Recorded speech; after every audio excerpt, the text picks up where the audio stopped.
বুদ্ধের এই ধর্ম ত্যাগময় ধর্ম, বিরাগময় ধর্ম। যেই ধর্ম আমরা প্রত্যেকেই জানি, মুক্তি সবাই চায়, শান্তি সবাই চায়, সুখ সবাই চায়। কেউ আসলে দুঃখ পেতে চায় না, সবাই সুখ পেতে চায়। কিন্তু আমরা কেউ জানি না আসলে সুখ কোথায় থাকে। তবে প্রত্যেকেই স্বাভাবিকভাবে জানি, আমাদের শরীর সুস্থ না থাকলে আমরা সুখ পাই না। শরীর সুস্থ থাকতে হয়, আবার মনকেও ভালো রাখতে হয়। এই দুইটা কিন্তু আমরা প্রত্যেকেই জানি। শরীর যদি আমাদের ভালো থাকে, মনও যদি ভালো থাকে, আমরা সুখ লাভ করি। কিন্তু আমরা প্রত্যেকে কায়িক সুখ, সবসময় নিরোগী সুস্থ শরীরে সবসময় থাকতে চায়।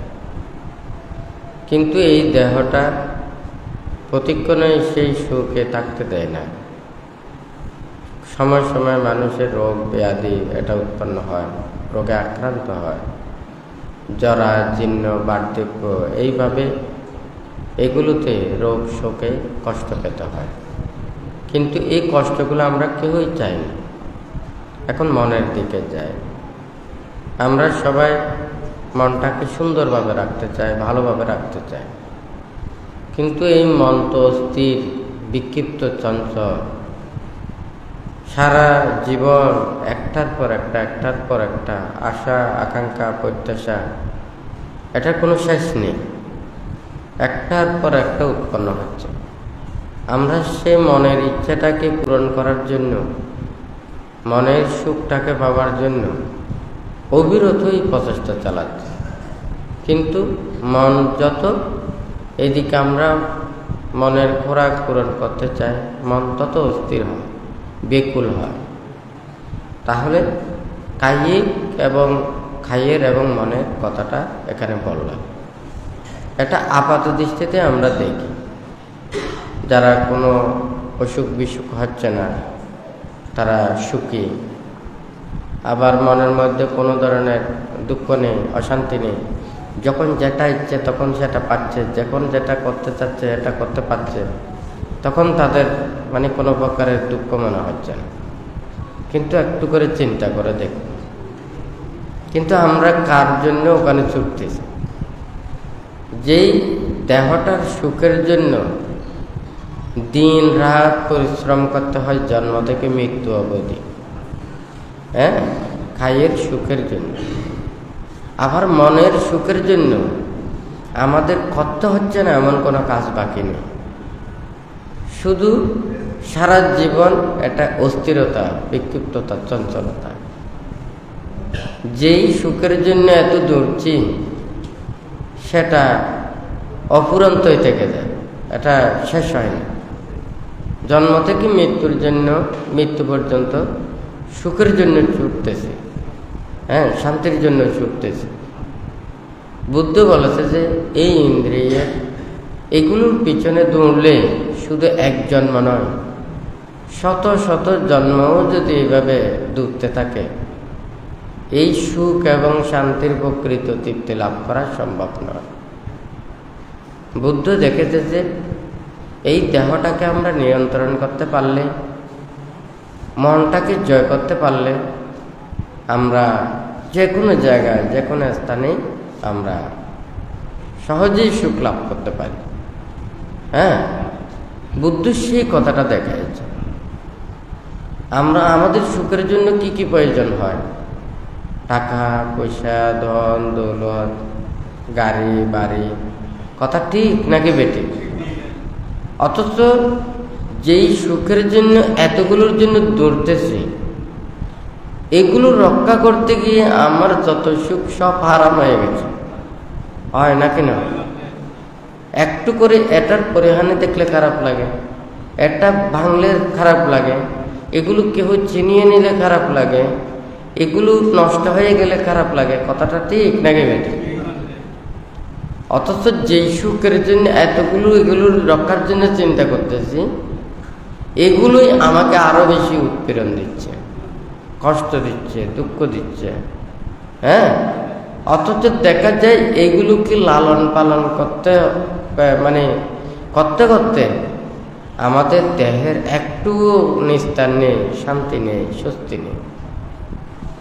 বুদ্ধ আমাদেরকে সংক্ষিপ্তভাবে বলেছেন এই দেহটাকে রক্ষা করতে আমাদের কতটুকু প্রয়োজন, কতটুকু আমাদের হলে আমাদের এই মুক্তির এবং কর্মপথে করা যায়, তাহলে সেই প্রব্রজিত জীবন, ব্রহ্মচর্য জীবন সম্পর্কে বুদ্ধ বলেছেন। কিন্তু যারা দায়িত্ব উপাসক উপাসিকা, আপনাদেরকে জীবন চলার জন্য একটা জীবিকা লাগে। কেউ চাষবাস করেন, কেউ ক্ষেত খামারে কাজ করেন, কেউ চাকরি বাকরি করেন, কেউ ব্যবসা করেন। হ্যাঁ, এই কর্ম করার জন্য বুদ্ধ মানা করে না, কারণ আমাদের মানুষের জীবন চলার কর্মপথে যে কোনো একটা কর্মপথ বেছে নিতে হয়। এটা শুধু জীবিকার জন্য কর্ম, জীবন অতিবাহিতের জন্য কর্ম। কিন্তু আমরা যতই কিছু এটা বড় করি না কেন, এটার কোনো শেষ নেই। তাহলে সুনির্দিষ্ট একটা সময় ব্যতী রেখে আমাদেরকে ঠিক টাইমগুলোকে মেনটেন করতে হবে। আমার সংসারের জন্য আমি এতটুকু চিন্তা করব, আত্মমুক্তির জন্য এতটুকু চিন্তা করব, এবং পরকালের জন্য আমি এতটুকু চিন্তা করব। এইভাবে আমাকে এটা ভাগ করে ফেলতে হবে। যে কোনো একজন মানুষ যদি কাজ করার আগে চিন্তা করে কাজ করে, অল্প সময়ে বেশি কাজ করতে পারে। আর যারা কোনো কিছু ওখানে শৃঙ্খলা থাকে না, তাদের সময়ও বেশি লাগে, কাজেরও এটা সুন্দর হয় না। মানুষের জীবনও কিন্তু আমাদেরকে এভাবে গঠন করতে হয়। বুদ্ধ আমাদেরকে দিয়েছেন। আপনাদের গৃহীদের জীবন কর্মপথ এক ধরনের দিয়েছেন, আর যারা গৃহী সংসার পরিত্যাগ করে ব্রহ্মচর্য জীবনে আছেন, তাহাদেরকে আরেকটা কর্মপথ দিয়েছেন। কারণ একটা কর্মপথে ওখানে একজন অপরজনের সে কর্ম করতে পারে না। আপনার সংসারের মধ্যে যদি এগুলো চিন্তা না করেন, ওখানে কেউ ভালো বলবে না। হ্যাঁ, আবার যদি এখানে ব্রহ্মচর্য জীবনে এসে আপনাদের মতো কর্ম করে, তখন এটাও শোভা পায় না। হ্যাঁ, যেমন মনে করেন অলংকারগুলো যদি অলংকারের জায়গায় পড়ে, দেখতে ভালো লাগে, কিন্তু সেগুলো যদি অমর্যাদাপূর্ণ, ময়লা আবর্জনাপূর্ণ যদি রাখেন, এটা মানায় না। মাথায় টুপি পরে, হ্যাঁ, তাহলে এই টুপিটা মনে করেন যদি ওখানে মাথায় টুপি পরে, এটা নিম্নমানের হোক না কেন, সেটা কিন্তু মাথায় শোভা পায়, এখানে কিন্তু পায়ের নিতে শোভা পায় না। আর যদি যতই দামি জুতা হোক না কেন, এটা কিন্তু পায়েই শোভা পায়, এটা মাথার উপর শোভা পায় না। ঠিক আছে? মনে করেন খুব দামি জুতা, টাকা যেহেতু দামে বেশি, সেজন্য আপনি মাথায় করে নিচ্ছেন, আপনাকে ওগুলো দেখলে খারাপ বলবে। যখন যেটা কাটে সেইভাবে নিজেদেরকে চলতে হয়। বুদ্ধ আমাদেরকে অনেক প্রকারে দিয়েছেন। আপনাদের কর্ম বেশি নয়, হ্যাঁ, শুধু শৃঙ্খলায় চলতে হবে। এখানে ভাবনার সংখ্যাটা বেশি, ভাবার সংখ্যাটা বেশি। তো এখানে বুদ্ধ যেগুলো আপনাদেরকে দিয়েছেন, পঞ্চশীল অষ্টশীল প্রতিপালন করা। হ্যাঁ, পঞ্চশীল প্রতিপালন করা, অষ্টশীল অষ্টমী, পূর্ণিমা, অমাবস্যা। হ্যাঁ, যারা কেউ কেউ ত্রৈমাসিক বর্ষবাসের মধ্যে নিয়ে থাকে, আবার কেউ কেউ আছেন সারা বছরই এই অষ্টমী, পূর্ণিমা, অমাবস্যাতে নিয়ে থাকে। এইভাবে দেখা যায় ওখানে সারা বছরের মধ্যে যদি হয়, তাহলে কয়বার হয়? বেশি হয় না। যদি মনে করেন পূর্ণিমা এবং অমাবস্যা হয়, 12 দুগুণ 24টা। হ্যাঁ, আর যদি মনে করেন অষ্টমী পূর্ণিমা অমাবস্যা যদি হয় তাহলে কত 48টি হয়। আর শুধুমাত্র যারা ত্রৈমাসিক বর্ষবাসের সময় নেয় ওখানে মাত্র 13 দিন হয়। তাহলে এখানে পঞ্চশীল কিংবা অষ্টশীল প্রতিপালন করা, এটা হচ্ছে প্রথম কর্তব্য, যা যতটুকু পারে। দ্বিতীয় হচ্ছে যে বুদ্ধ ধর্ম ও সংঘের প্রতি শ্রদ্ধা ভক্তি বিশ্বাস রাখা।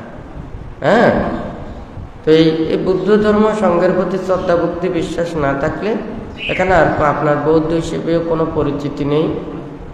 নির্বাণ এবং মুক্তি লাভের জন্য যে একটা মনের মধ্যে চেতনা জাগ্রত হয়, এটাও আর জাগ্রত হবে না। হ্যাঁ, শ্রদ্ধাটা মানুষের লাগে। যে কোনো একটা জিনিস হলে মানুষের রুচিবোধতা প্রয়োজন হয়। যতই ভালো কিছু রান্না করেছেন কিন্তু এটা রুচি সম্মত যদি না হয় ওখানে খাওয়া যায় না। হ্যাঁ, ভালো জিনিস দিয়েছেন, লবণ দেয়নি, যথাযথ পরিমাণ মতো দেয়নি, তখন ওগুলো আর গ্রহণ করতে ইচ্ছে করবে না। তাহলে এই নির্বাণ এবং মুক্তির কর্মপথের জন্য শ্রদ্ধা ভক্তি বিশ্বাস এটা লাগবে। তাহলে ত্রিরত্নের প্রতি শ্রদ্ধা ভক্তি বিশ্বাস এটা রাখতে হবে। তারপরে বলতে তৃতীয়টা লিখেছেন, সাধারণত হই উল্লাস, নাচ গান, ক্ষমতা এগুলো পরিত্যাগ করে নিরবতার মাধ্যমে ধ্যান অনুশীলন করা। হ্যাঁ, দেখুন মন যখন শান্ত হয়, ধীর হয়, স্থির হয়, হ্যাঁ, তখন আলাদা একটা প্রশান্তি, মনের মধ্যে অন্য কোনো কিছু নেই।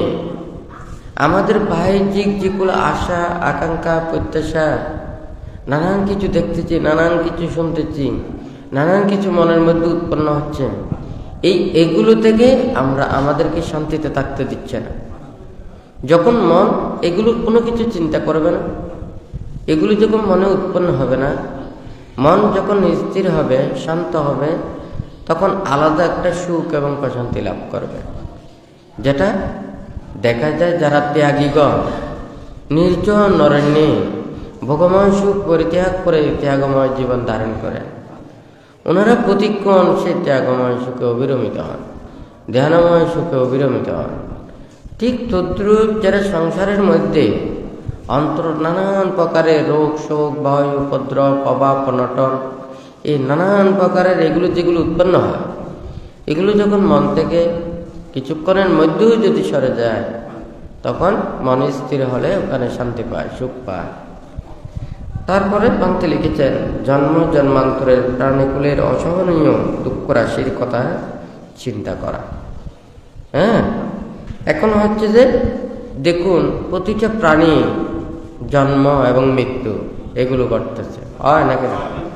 যতদিন পর্যন্ত নির্বাণ এবং মুক্তি সাক্ষাৎ না পাবে ততদিন পর্যন্ত পুনঃ পুনঃ জন্ম ধারণ করতে হবে, হয় নাকি না?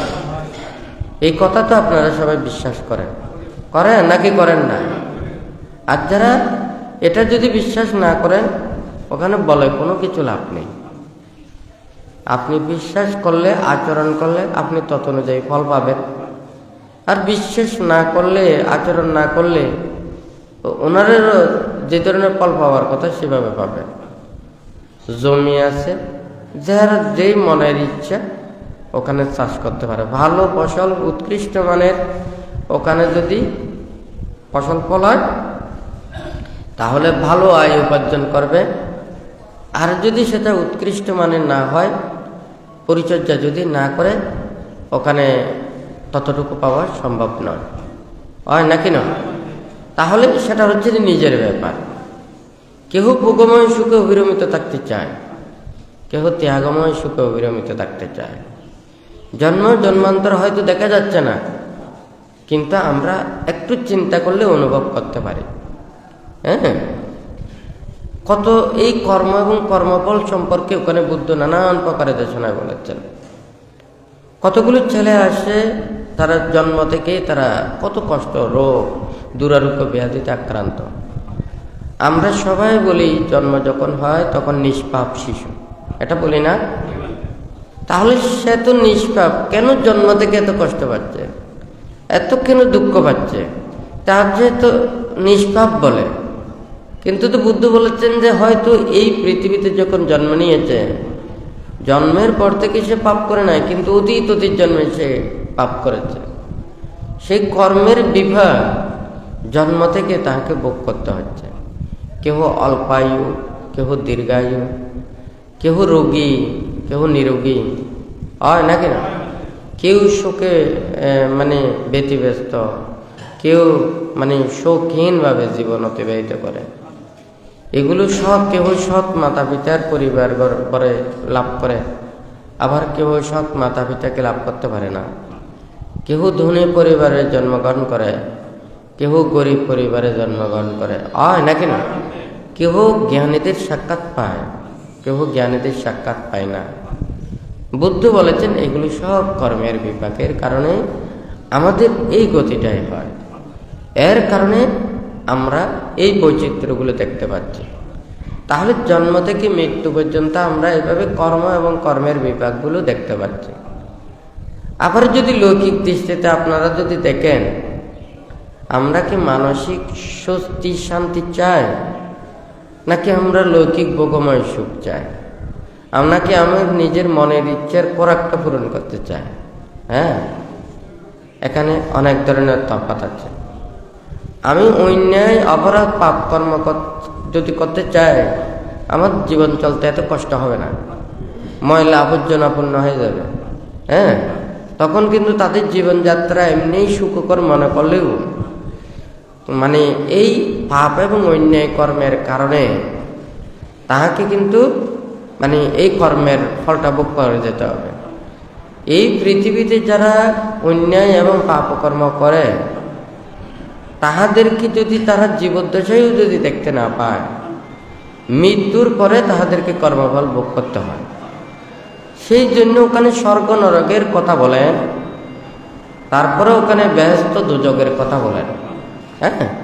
কারণ এটা বলতে হয়, কারণ এটা না বললে এই পৃথিবীতে কোনো মানুষ খারাপ কর্ম পরিত্যাগ করে ভালো কর্ম করার জন্য চিন্তা করবে না। শাস্তি না দিলে যেমন সে অন্যায় কর্ম পরিত্যাগ করে না, ঠিক তদ্রূপ স্বর্গ এবং নরকের কথা মৃত্যুর পরে তাহাদের জবাবদিহিতার কথা না বললে কেহ এই খারাপ কর্মবাদ পরিত্যাগ করবে না।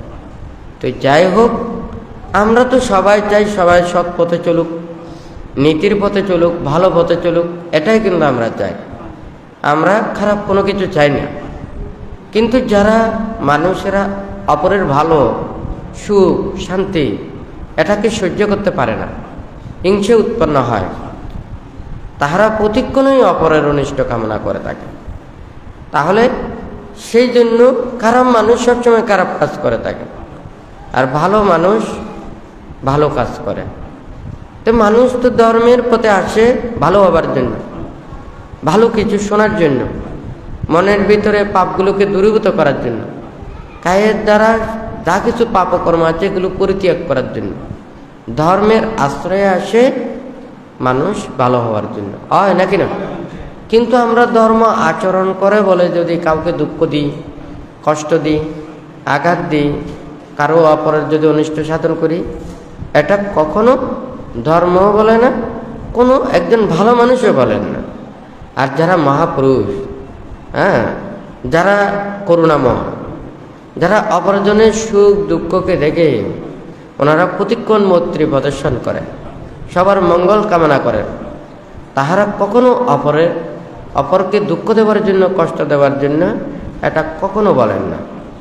কিন্তু আমরা যতই নিজেদের স্বার্থ সিদ্ধির জন্য আমরা সবাই সব কিছুকে গ্রহণ করতে চাই, কিন্তু এই স্বার্থ ভালো নয়। বান্তে বলেছে স্বার্থ মানুষকে অপদার্থ করে তোলে। এই স্বার্থের কারণেই তো এত কিছু। অজ্ঞতা, অজ্ঞানতা। যেমন অন্ধকার হলে আমরা এমনি ভয় পাই, আমরা মনে করি রাত্রে যখন আসে অন্ধকার হয়, মনে হয় পুরো পৃথিবীটা ভূতের রাজ্য, দেবদেবতার রাজ্য, হয় নাকি না? আমরা ডরে ভয়ে ওখানে চলাচল করতে পারি না, ভয় লাগে। তাহলে অন্ধকার হলে আমাদের ভয় উৎপন্ন হয়, কারণ আমরা ভালো মতো দেখতে পাই না। ঠিক তদ্রুপ মনের ভিতরে যখন এই অবিদ্যা, অজ্ঞানতা এগুলো যখন অন্ধকারে যখন আচ্ছন্ন হয়ে যায়, তখন প্রকৃত সঠিক সত্যটা, সঠিক জ্ঞানটা আমাদের মনের মধ্যে উৎপন্ন হতে দেয় না।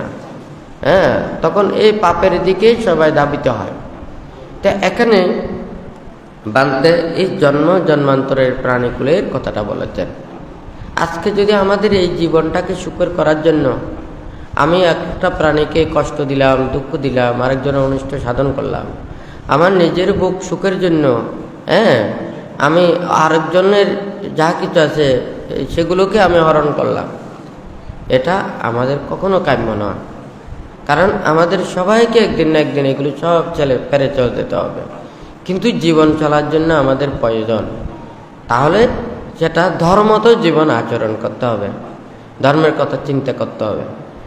এরপরে বান্তে লিখেছেন নির্বাণ লাভের জন্য প্রতিক্ষণ মনে মনে এটা চিন্তা করা, ভাবা, এটা ভাবতে হবে। না ভাবলে কোনো কিছুই আসবে না। আপনারা দেখুন, একটা সংসারের ভাবনার কথা বলি, আপনারা চিন্তা করেন সারা জীবনের কথা। এখন যদি লেখাপড়া, বিদ্যা শিক্ষা, একটা ভালো বিদ্যা অর্জন করে, তাহলে এরপরে সে তার জীবনটা একটা ভালো কাজ করে আয় উপার্জন করতে পারবে, টাকা পয়সা পাবে, তাহলে সে যত বেশি পাবে জীবনটা সহজ হয়ে যাবে।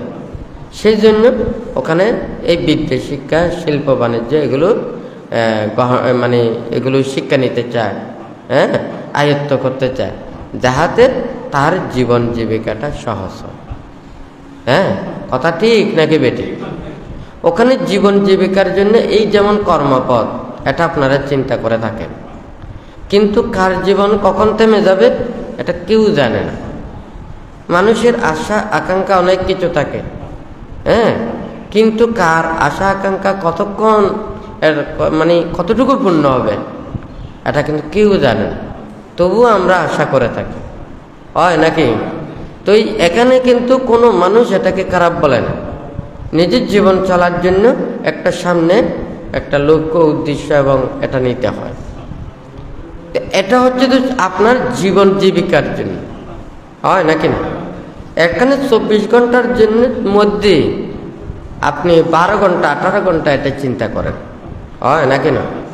তাহলে বাকি অন্তত 6 ঘন্টা নিজের এখন আত্মমুক্তির জন্য চিন্তা করতে হবে। তাহলে আত্মমুক্তির জন্য এখানে ধর্মপথে চলা এবং এই ধর্ম কর্মপথে এগুলো ভাবা। তো এইগুলো যদি আপনি না ভাবেন, এখন মন থেকে এটা হারিয়ে যাবে। যেমন একটা জায়গা আপনি যদি মনে করেন প্রত্যেক বছরে বছরে ফসল ফলান, অথবা কিছু মাস পরে পরে পরিষ্কার করেন, তখন দেখা যাবে যে ওই জায়গাটা বেশি ওখানে জঙ্গল হবে না। আর যদি দীর্ঘদিন যদি পরে থাকে, তখন এমনই এটা জঙ্গল হয়ে যায়, এই জঙ্গলটাকে সাফ করতে কিন্তু আরো বেশি কষ্ট হয়, সময় বেশি লাগবে। তাহলে মানুষেরও জীবন চলার কর্মপথে আজকেও পাপ করছেন, অন্যায় করছেন, অপরাধ করছেন, সিল লঙ্ঘন করছেন, হয় না? আজকে করছেন, কালকে করছেন, এইভাবে করতে করতে যখন লঙ্ঘন করার যখন অভ্যেসটা হয়ে যায়, তখন আর এগুলোকে মানে শুদ্ধ করতে আনতে পারবেন না। মানুষ অভ্যাসের দাস, হয় নাকি না? দেখুন, সবাই জানে মানে এগুলো বদভ্যাস, কিন্তু এই বদভ্যাসটা যখন অভ্যাসে রূপান্তরিত হয়ে যায়, তখন সেই অভ্যাসটা পরিত্যাগ করা কঠিন, হয় নাকি না? সেজন্য বানতে বলো যে বদভ্যাস পরিত্যাগ করা কঠিন, সদভ্যাস গঠন করা কঠিন। জ্ঞানী এবং গুণীগণ, পণ্ডিতগণ ওনারা কঠিন কাজকেই সহজ করে, হয় নাকি না? তাহলে সবাই জানে, তাহলে শিল লঙ্ঘন করতে করতে যখন এটা মানে ওনাদের অভ্যেসে রূপান্তরিত হয়ে যাবে, তখন আর শিল পালন করতে পারবে না। অধর্ম পথে চলতে চলতে যখন তাহাদের অভ্যেস হয়ে যাবে, এদেরকে ধর্মপথে আনা খুব কঠিন। যখন মানুষের মধ্যে এই ধরনের শ্রদ্ধা, ভক্তি, বিশ্বাস, আস্থা এটা দুর্বল হয়ে গেলে আর পারা যায় না। কারণ মানুষ মানুষদেরকে শিক্ষা দেয়, আমরা মানুষদেরকে আসলে ভালো বানাই, আবার মানুষদেরকে আমরা খারাপ বানাই। খারাপ কেন বানায়? আমাদের স্বার্থের জন্য। আমাদের স্বার্থের জন্য অপরজনকে আমরা খারাপ কাজে ব্যবহার করি, হয় নাকি না? আবার আমরা মানুষদেরকে খারাপও বানাই, আবার ভালোও বানাই।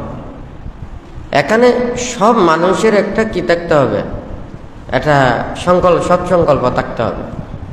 যেমন মানুষদেরকে কিভাবে আবার খারাপ বানায়, কিভাবে আবার ভালো বানায়। কোনো মানুষ আসলে জন্ম থেকে কেউ খারাপ হয় না। হ্যাঁ, খারাপ হয় একটা হচ্ছে পরিবেশ পরিস্থিতির কারণে, হ্যাঁ, অভাবের কারণে এবং অবমূল্যায়নের কারণে। এগুলোর কারণে মানুষ খারাপ হয়। কিন্তু কোনো মানুষ আসলে খারাপ হতে চায় না। কেউ আছে সে ভালো হতে চায়, কিন্তু তাকে পরিস্থিতি বাধ্য করেছে, পরিবেশে বাধ্য করেছে।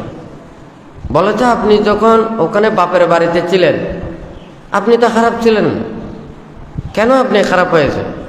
হয়তো পরিবেশে সমাজে আমি ভালো পথে চললে এখানে আমাকে সবাই ওখানে অত্যাচার করবে, অনাচার করবে, সেই জন্য আমাকে খারাপ হতে হয়েছে। দেখুন, আমরা তো কেউ আসলে খারাপ হতে চাই না। তাহলে পরিবেশ এবং পরিস্থিতি মানুষ কিভাবে একটা খারাপ পথে ওখানে পরিচালিত হয়? বুদ্ধ সেই জন্য বলেছে যে অজ্ঞানীদের সাথে বসবাস না করে নির্জন অরণ্যে একাকী ওখানে বিচরণ করা ভালো, সেই কথাটা বলেছেন। কিন্তু আমরা তো সবাই তো পারি না, একটা সমাজবদ্ধ জীব। হ্যাঁ, সমাজ যাই বলে তাই সবাইকে শুনতে হয়। তাহলে তাই বলে সবাই খারাপ, সবাই দোষী পাপী, হ্যাঁ, তাহলে আমিও কি খারাপ পথে চলবো? জ্ঞানী মানুষ, সৎ মানুষ কোনোদিন এটাই করতে পারে না, এটা চিন্তা করে না। ওনারা চিন্তা করবেন প্রত্যেকে যার যার কর্মাধীন, নিজের আত্মমুক্তির জন্য নিজেকে প্রচেষ্টা চালাতে হবে। কেউ কাউকে ওখানে মুক্তিও দিতে পারবে না, কেউ কাউকে ওখানে নরকেও নিতে পারবে না। তবে আরেকজন সহযোগিতা করতে পারে। হ্যাঁ, সে ভালো পথেই সহযোগিতা করতে পারে, খারাপ পথেও পরিচালিত করতে পারে। কিন্তু আমাদের নিজেরও তো একটা ব্যক্তি স্বাধীনতা আছে। আমি কি ভালো হতে চাই নাকি খারাপ হতে চাই? তাহলে আমার যদি বিবেক থাকে, সৎ জ্ঞান থাকে, আমি ভালো কর্মপথটাই বেছে নেব। হ্যাঁ, সে কখনো খারাপ কর্মপথের দিকে ধাবিত হবে না। আজকে বানতে বেশি কোনো কিছু বলছে না, কারণ এই বিষয়টা আমাদের চিন্তা করতে হবে। আমি কি নির্বাণ মুক্তি চাই? আমি কি আসলে ভালো পথে আসতে চাই নাকি খারাপ হতে চাই?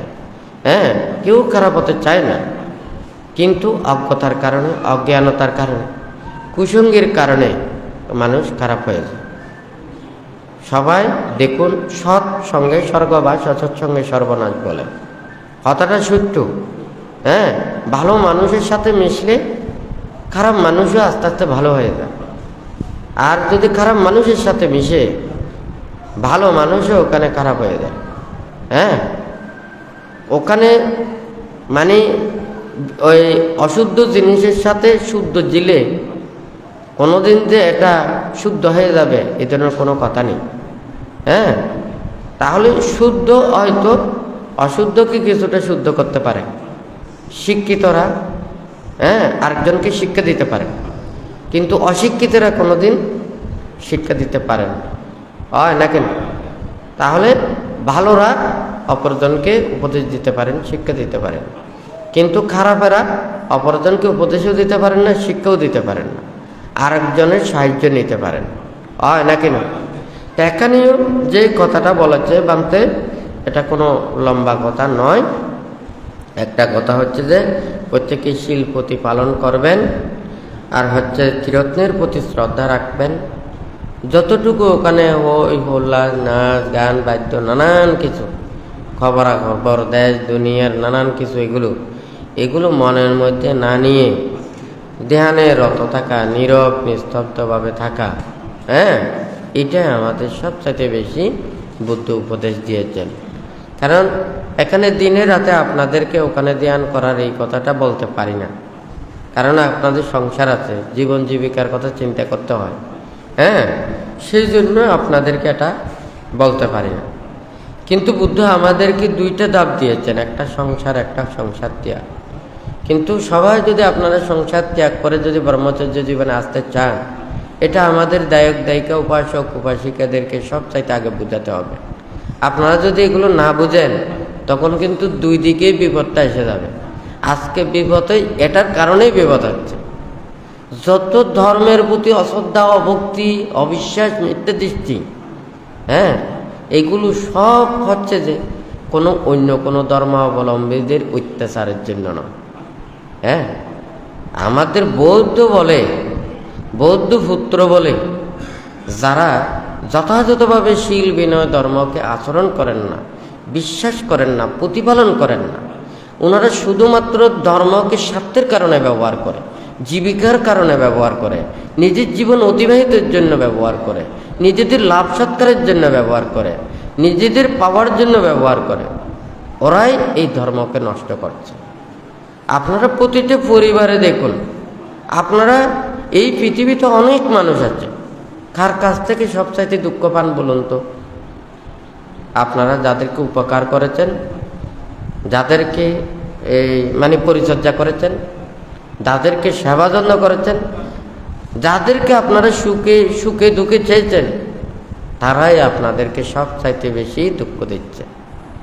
হতাশ সত্য না মিথ্যে বলুন তো? তাহলে ধর্মকে কারা ধ্বংস করছে? অন্য ধর্ম অবলম্বীরা নয়। গড়শত্রু হচ্ছে তো বড় শত্রু। বান্তে একদিন বলেছে না, দেশনায় বলেছে তো, যারা শীল পালন করবেন তারা কষ্ট পাবেন, যারা শীল পালন করবেন না তাদের মাধ্যমে, তাদের অত্যাচারে তাদেরকে এই শিলবানদের কষ্ট পেতে হবে। তো যাই হোক, কর্ম এবং কর্মফল।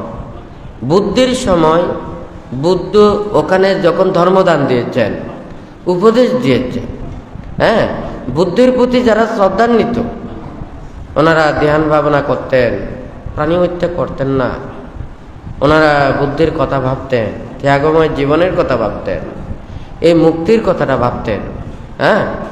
তখন যারা বুদ্ধ বুদ্ধিশীল ছিলেন, ওনারা বিভিন্ন প্রকারে অত্যাচার করত, ভিক্ষুদের প্রতি নিন্দা, তিরস্কার, অপবাদ, বুদ্ধের পূজারীদেরকে নানান প্রকারের অত্যাচার আপনারা তো ইতিহাসের পাতায় পাতায় পান, হয় নাকি না? মাগন্ধীয় শ্যামাবতী সহ 500 সহচরীকে কিভাবে জ্বালা যন্ত্রণা দিয়ে ফুরিয়ে মেরেছে। এটা তো বুদ্ধের সময়, তখন তো বুদ্ধ ছিলেন। বুদ্ধ সবার প্রতি যেভাবে মূর্তি প্রায়ণ হয়ে সবাইকে প্রতিক্ষণ উপদেশ দিয়ে গেছেন।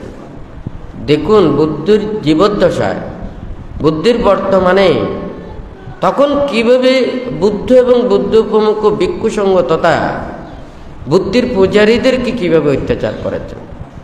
তাহলে বুদ্ধ বিদ্বেষী যারা, ওনারা প্রতিক্ষণ তীর্থিক এবং এই তীর্থিক ভক্ত, ওনারা কিভাবে অত্যাচার করেছেন।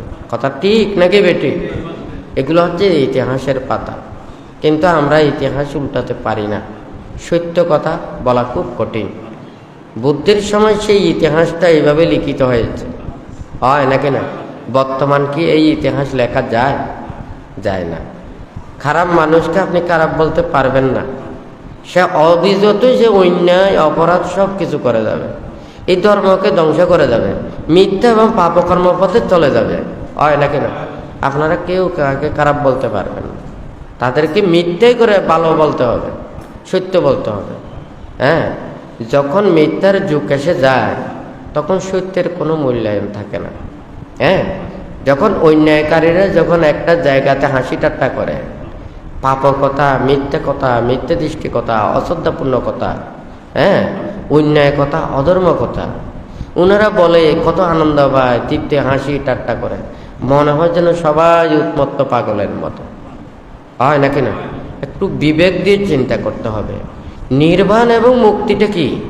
যে যত বেশি নির্বাণ এবং মুক্তির কর্মপথে যাবে, তার লোভ, দেশ, মোহ, হিংসা, বিদ্বেষ এগুলো আস্তে আস্তে ওখানে পরিত্যাগ করবে। সে শান্ত হবে, সে ক্ষমাশীল হবে, মৈত্রীপরায়ণ হবে, সে ভালো হবে। সে অন্যায় করবে না, অপরাধ করবে না, আরেকজনের হিংসে চিন্তা করবে না। আমরা বলি বৌদ্ধ ধর্ম অহিংসার ধর্ম। হ্যাঁ, নীতি কথা বলতে সবাই পারে, কিন্তু আসলে মানতে পারেন না। হ্যাঁ, ভালো কথা সবাই বলতে পারে, কিন্তু নিজের জীবনে আচরণের মধ্যে প্রতিষ্ঠিত করতে পারেন না। তো এই যাই হোক, ভাবতে চাই আমরা সবাই ভালো চাই, খারাপ চাই না। কেউ ভুল করলে, অন্যায় করলে, অপরাধ করলে, যে অন্যায় কিংবা অপরাধ করে সেটা বুদ্ধর কাছে যদি সে স্বীকার করে, নিজে যদি স্বীকার করে, পাপ পরিত্যাগের জন্য যদি সংকল্প করে, তাহলে হয়তো কিছুটা হলেও রেহাই পাবে। কিন্তু যারা অন্যায়, অপরাধ, পাপ, মিথ্যা কর্মপথে চলে, তারা যদি আত্মহংকার করে, যদি সেই দিকে যদি ধাবিত হয়, তাহলে দিন দিন সেই অবিচি নরকের দিকে যাওয়া ছাড়া আর কোনো কিছু থাকবে না। হ্যাঁ, অহংকার পতনের মূল। অহংকার করা ভালো না। হ্যাঁ, আমি শীলবান, তাও আমার বলা ঠিক নয়। আমি জ্ঞানী, সেই জ্ঞানীটাও বলা ঠিক নয়। হ্যাঁ, আমি প্রজ্ঞাবান, এটা বলাটাও আমাদের ঠিক না। কিন্তু আমাদের অহংকার আছে। বাকি কিছুদিন আগে বলেছেন না, আপনাদের কি আছে? আমাদের বুদ্ধ আছে, আমাদের ধর্ম আছে, আমাদের সঙ্গ আছে, হ্যাঁ, আমাদের শীল আছে। হ্যাঁ, এই অহংকার করলে এগুলো কারো কোনো খারাপ হয় না। এটা আমাদের সচেতনতা থাকা। বুদ্ধ আমাদেরকে বলেছেন, কোনো একজন সব্রহ্মচারী যদি জিজ্ঞাসা করে তোমার শীল আছে কিনা, তোমার সমাধি আছে কিনা, তোমার প্রজ্ঞা আছে কিনা, তোমার অবিরত তুমি উত্তরদিকে ধাবিত হচ্ছ কিনা, যদি জিজ্ঞাসা করে, তোমাকে যাতে অধোমুখী হতে না হয়। হ্যাঁ, আমি লঙ্ঘন করছি, আমি লাভ করি নাই, আমি এগুলো পথে চলি নাই, এইভাবে যাতে আমাকে মানে অধোমুখী যাতে হতে না হয়। অর্থাৎ আমি শীল পালন করতেছি, ধ্যান করতেছি, ভাবনা করতেছি, মুক্তির জন্য প্রচেষ্টা চালাচ্ছি, ত্যাগ অনুশীলন করছি, হয় নাকি না? এটা আমাদেরকে এইভাবে দিয়েছেন। তো যাই হোক, আজকে আপনারা যারা সমবেত হয়েছেন, আপনারা বুদ্ধের কথাগুলো ভাববেন, ধর্মের কথাগুলো ভাববেন, শীল প্রতিপালন করবেন। যত আপনারা ভাববেন, তত বেশি ধর্মের প্রতি শ্রদ্ধা, ভক্তি, বিশ্বাসটা উৎপন্ন হবে। আবার যদি মনে করেন এটা যদি না ভাবেন, আপনারা যদি বলেন যে না, আমি তো ধর্ম কাজ করতেছি, পুণ্য কাজ করতেছি, কিন্তু এগুলো না ভাবলে মনটা শান্ত হবে না। তো যাই হোক, আজকে যারা আপনারা সমবেত হয়েছেন, আপনাদের প্রত্যেকের প্রতি পুনঃ আশীর্বাদ জানিয়ে বান্তের সংক্ষিপ্ত উপদেশ এখানেই পরিসমাপ্ত করছি।